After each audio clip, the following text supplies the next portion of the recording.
સવારના 7:30 વાગ્યા છે અને જોઉં તો ખરી ભૂક્કા કાઢી નાખે એવી ઠંડી પડે છે. થોડી જ વારમાં અમે ટિફિન પણ બનાવી નાખ્યું છે. ચોરીનું શાક, રોટલી ને પાલક ને ટમેટું ને એ પણ બધું સુધારી નાખ્યું. હજી મારે માથું ઓળવાનું બાકી છે, પણ હું બહાર જ માથું ઓળાવવા આવી ગઈ.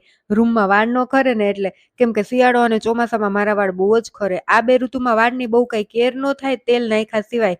ગૂંચ કાઢી લીધી ને પછી કંઈક આ ટાઈપનો અંબુડો વારી લીધો છે ફટાફટ.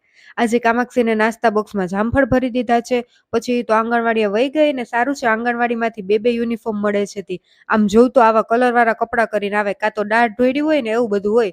ને 3 જોડી કપડાં કામાક્ષીને ધોવાના હતા, એ ધોઈ નાખ્યા ને કપડાં સૂકવીને પાછી ઘરમાં જાતી હતી તો મને આ સ્પ્રિંગ મળી. અહીંયા 2 વ્હીલ પડી હોય 2 તો એમાંથી જ નીકળી હશે, પણ કઈ 2 વ્હીલની હશે એ કઈ ખબર નહીં. મેં તો આ સ્પ્રિંગ ઓટલે મૂકી દીધી. આ છે અમારી બપોરની રસોઈ. ચોરીનું શાક સવારે બનાવ્યું હતું ઈ જ છે, બીજું રીંગણા બટેટાનું શાક અત્યારે બનાવ્યું, રોટલી પાપડ એ બધું છે. હવે વાતાવરણ કેવું છે ઈ કહું. તડકે બેસીએ તો તડકો લાગે ને છાંયે બેસીએ તો ઠંડી લાગે.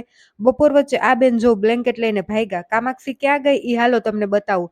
તો કામાક્ષી એનું બ્લેન્કેટ લઈને ટેન્ટ હાઉસમાં આવી ગઈ છે, હોલમાં, ને ન્યા એનો મોબાઈલ જોવે છે. મેં પછી ઘડીક સુવાની ટ્રાય કરી પણ મને નીંદર જ ન આવી. આજે તો બપોર પછી હું, મમ્મી, હેતવી લસણ વાવ્યું હતું ને ન્યા આવ્યા. 2 દિવસ પહેલા કામાક્ષી અને મમ્મીએ લસણ ખાલી ઉપર છાંટી દીધું હતું. આજે હવે એને જમીનમાં ખૂંચાવીએ છીએ.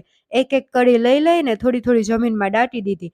રાત્રે ઢેબરા બનાવવાના છે. થોડોક એવો ચણાનો લોટ ને બાકી બાજરાનો લોટ લઈ લીધો છે મમ્મીએ. એમાં મેથી ને ધાણા ભાજી નાખી, પછી બધા મસાલા હળદર, મીઠું, ચટણી ને ધાણા જીરું. ત્યાં તો કામાક્ષી પણ પહોંચી ગઈ. ઈ પાણી નાખતી ગઈ લોટમાં ને મમ્મીએ લોટ બાંધી લીધો. પછી કામાક્ષીએ લોટ ચાખી લીધો અને જોઉં તો લાઇટ પણ વહી ગઈ છે. અમારે ચાર્જિંગ લેમ્પ હોય પણ એટલો બધો ઉજાસ ન લાગે. પછી તો કામાક્ષી ઢેબરું વણવામાં હારોહાર ને ચોળવવામાં હારોહાર ને એને ઢેબરું તોડી નાખ્યું. પછી અમે અમારી થાળી તૈયાર કરીને જમી લીધું. તમને ઢેબરું ભાવે કે નહીં કમેન્ટ કરો અને અમારા બીજા નવા વિડીયો જોવા માટે ચેનલને સબસ્ક્રાઇબ કરી દો. જય સિયારામ.